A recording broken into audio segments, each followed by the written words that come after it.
Okay, what I can say is that you have to come prepared. There are a lot of surprises on the day, but you enjoy. You find yourself fit in the space. So that's what I can say. Yeah. Beautiful. I think what's most important to tell all of our nominees is that we see you. You are seen. And in this industry, sometimes you do feel, like you said, invisible. That was the word. But we see you. And when you come up on that stage, keep going. True. Keep going. Don't stop.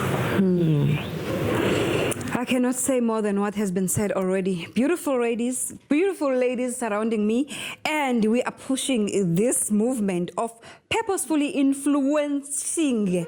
Purposefully influencing. That is English.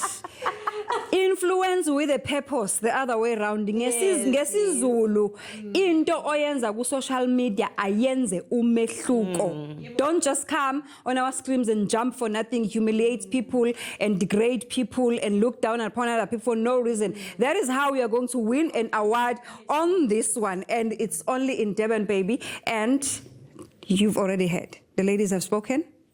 I don't want to spoil anything now. Let us look forward to the voting lines when they are coming live. When?